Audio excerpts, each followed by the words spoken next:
Assalamualaikum warahmatullahi wabarakatuh. Bismillahirrahmanirrahim. Alhamdulillahirabbil alamin. Rabbi zidni ilma warzuqni fahma. Birahmatika ya arhamar rahimin. Subhanaka la ilma lana illa ma 'allamtana innaka antal alimul hakim. Anak-anak kelas 4 yang dirahmati Allah, kali ini kita akan kembali berjumpa dan kita belajar bersama tentang tema kedua kita, yakni beriman kepada Allah Subhanahu wa Ta'ala. Untuk itu kita buka dulu materinya.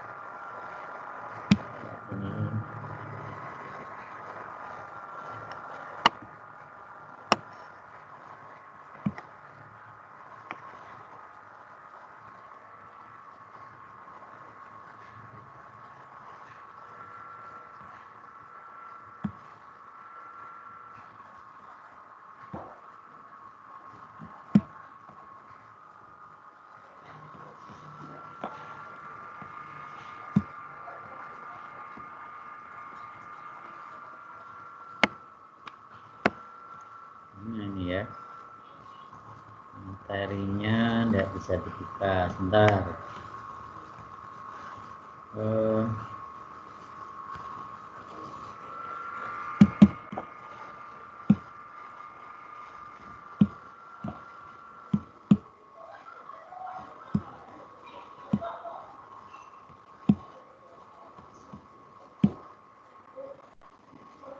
Nah ini ya, materi kita beriman kepada Allah Subhanahu wa Ta'ala dan Rasulnya. Namun kali ini kita akan membahas tentang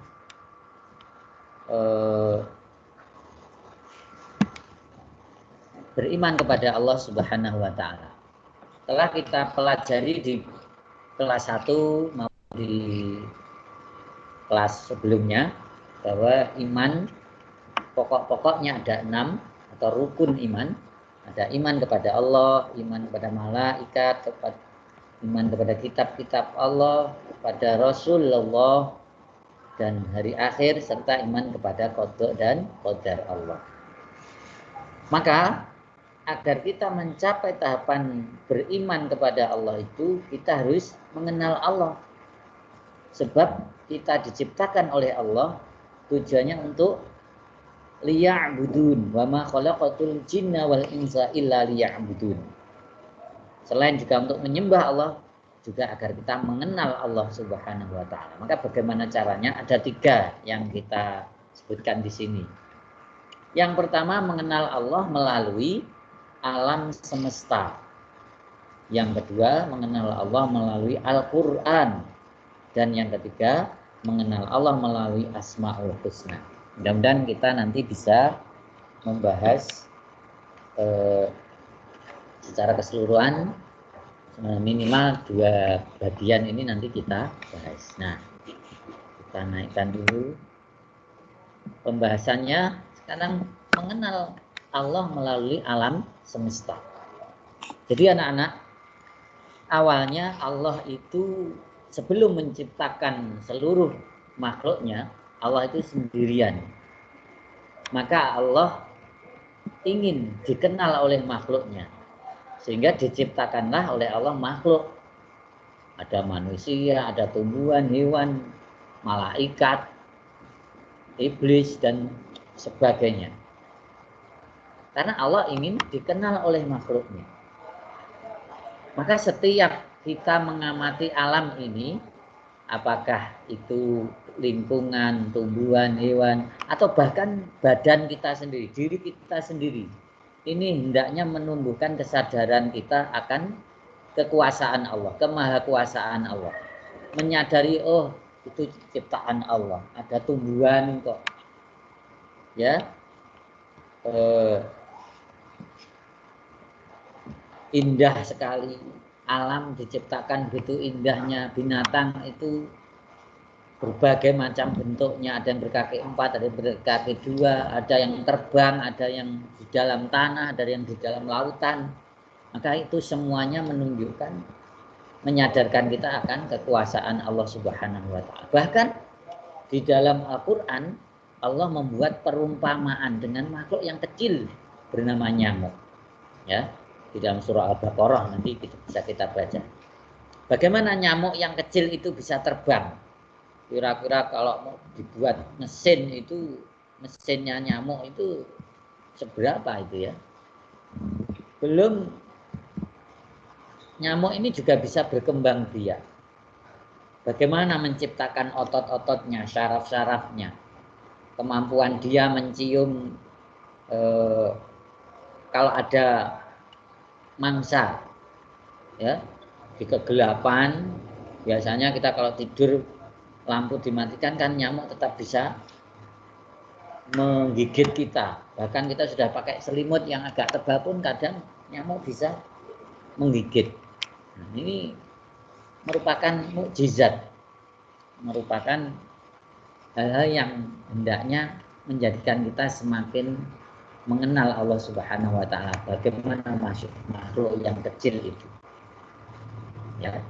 Jadi tidak seperti umat-umat terdahulu. Umat-umat terdahulu kalau pengen mengenal Allah itu para nabi harus ditunjukkan mukjizat yang membelah lautan ataupun perahu yang sangat besar. Tapi kita dengan hal-hal kecil yang disebutkan di dalam Al-Quran, karena Al-Quran itu hakikatnya juga mukjizat terbesar Nabi Muhammad, kita sudah bisa mengenal Allah. Dan bahkan nanti yang kedua ini, okay, tadi yang satu mengenal Allah melalui alam semesta. Jadi semua yang ada di alam itu hendaknya menumbuhkan kesadaran kita akan kekuasaan Allah, bahwa Allah lah yang menciptakan, betapa hebatnya Allah Subhanahu wa ta'ala. Yang kedua mengenal Allah melalui Al-Quran. Banyak sekali ayat-ayat Al-Quran, anak-anak, yang menjelaskan tentang zat Allah atau sifat Allah, bagaimana Allah itu. Nah, salah satunya tentang nama Allah itu sendiri, ya. Jadi bahkan namanya sekalipun itu tidak diberikan oleh manusia, tetapi Allah sendiri yang mengenalkan dirinya, namanya siapa. Yakni di dalam surah Thaha ayat 14. Innani anallah la ilaha illa anna fa'budni. Nah, innani sesungguhnya aku, anallah, innani, ya. Ini adalah Allah. Innani anallah, sesungguhnya aku ini adalah Allah. La ilaha illa ana, tidak ada Tuhan selain aku. Aku Allah. Jadi tidak ada Tuhan selain Allah. Nah, untuk lebih mengakrabkan kita, setelah kenal kita harus semakin akrab, semakin akrab. Bagaimana caranya? Wa aqimis sholata lidzikri, maka kerjakanlah atau dirikanlah sholat untuk mengingat. Jadi kalau kita sudah mengenal Allah, bahwa Allah lah yang menciptakan kita, bahwa Allah lah yang memelihara kita, menyediakan kebutuhan-kebutuhan kita, maka selanjutnya kita harus mengakrabkan diri dengan Allah. Dengan cara apa?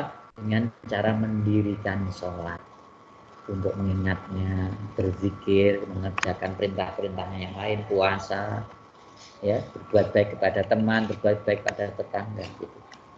Maka itu juga di dalam ayat yang lain yang disebutkan di buku kalian, ini agak besar ini, zalikumullahu rabbukum. Sebenarnya kalau zal itu translate-nya DZ, ya. Kalau ini za ini kalau meskipun ada titik di atas nanti bisa salah baca, ya. Zalikumullahu rabbukum, ya. La ilaha illahu khaliqu kulli syai'in fa'budu wa huwa syai'un wakil. Wa huwa kulli syai'un wakil, ya. Zalikumullahu rabbukum la ilaha illahu khalaqa kulli syai'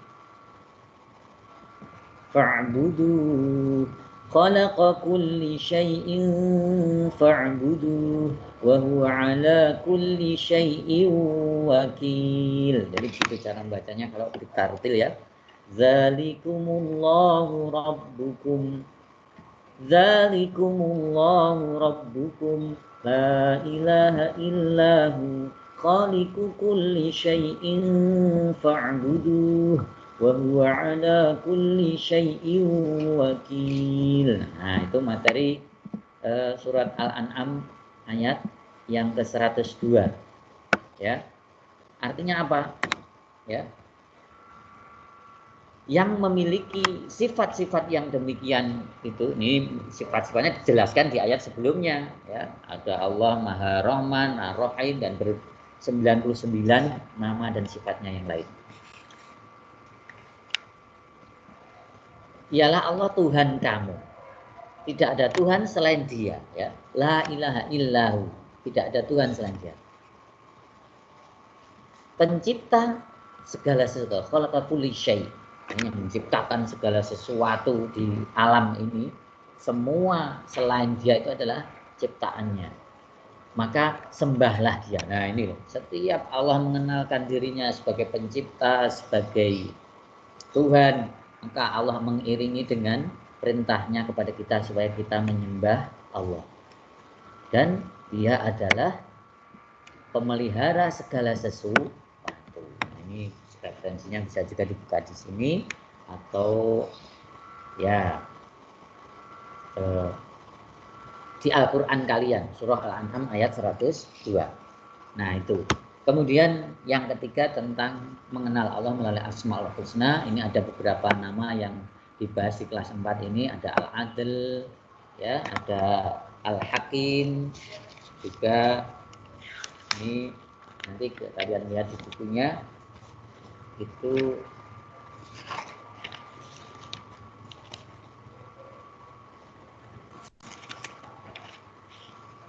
Al-Basir, Al-Azim, dan Al-Adil. 3. Maha melihat, Maha adil, dan Maha agung. Ini kita bahas di dalam pertemuan atau video berikutnya.